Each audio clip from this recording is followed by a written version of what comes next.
To start your first pop-up, simply click on Pages, then on Add New, and there just select the pop-up option. Here you'll see the different types of designs that we've created for pop-ups that you can use right away. If you don't want to use any of those, you can start with an empty pop-up by clicking on the blue button. So here are some of the amazing designs that we've created for you. Of course, you can filter it by the different categories on the side. Let's say that you want to create something of a newsletter. So if you click on it, it will be automatically right away added to your project. Now you can start styling it. This is a layout which has a background on the left side and the content on the right. You can click on change background to adjust the image that you have. Let's say this woman. In the content area, you can drag and drop any widget that you have as a normal page. So you can drag and drop anything. Let's say an image. Drag it, drop it, and select the image. That's it. How simple it is to adjust your pop-ups and create different types of layouts. Of course, you can delete anything and structurize your content into columns if you have more and you want to organize it better. You can also create margins and stuff like that to your pop-ups to get the design that you want. Use the handle if you want to adjust the width of the pop-up itself.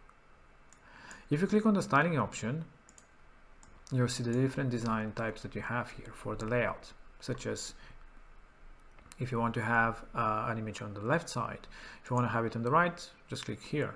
If you want to have an image on the top or the bottom, and if you don't want to have an image at all as part of the pop-up, but of course you can add it as a column or anywhere, any other way that you want. This is just an example. You can also change the background of your pop-up to anything from this setting here. Change the overlay color, which is the overlay of the pop-up, to anything that you want, and close button color, as well as the padding, which is the padding on the side of your content area. Just like that, you can organize your structure of the layout of your pop-up. If you click on pop-up settings, you can actually see where the actual pop-up will show on the page. So in this case, we have it in the middle of the screen. You can have the pop-up without an overlay on the bottom, just like this. Obviously, that's not very suitable for this type of design. Or you can have it on the right side, on the left side. You can have it on the whole page, as you can see, like this. Or have it on top or bottom as a different type of a layout of a pop-up. For the example, let's have it in the middle. You can add name to the pop-ups. You can easily manage and edit the different pop-ups. And then you have the pop-up show options. You can have the pop-up show after a certain time of the page. You have the pop-up show on page scroll. When somebody scrolls, let's say 15% of the page, they will see the pop-up. When somebody tries to exit, when they go and try to go out of the window, it will show the pop-up, and they can interact with it. And if you want to allow it on mobile devices. Obviously, you have the other options, such as how many times the pop-up should show. Is it one time, multiple times for each page, or don't show it anymore after one visit. And of course, the pop-up animation. We have some really amazing designs that you can choose from, such as the flip ones are very favorite of mine. So you have different fun and interesting animations that you can choose from. And lastly, the pop-up, how it can pop-up can show.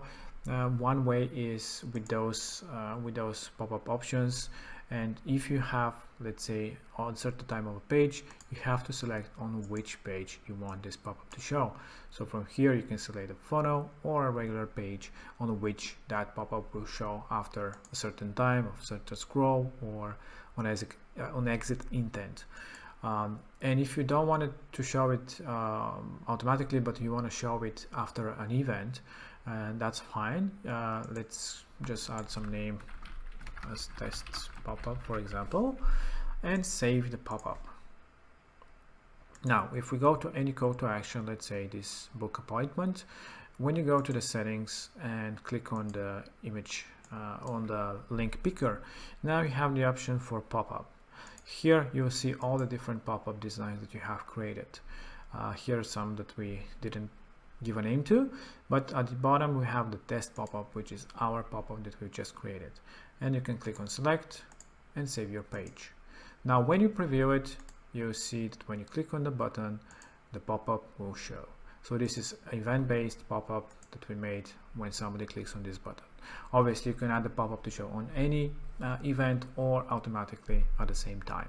So this is how simple it is to build any type of pop-up, and you can build as many as you want for different occasions, exit intents and stuff like that. That's it. It's very simple. Give it a try, and if you have any questions, just let us know.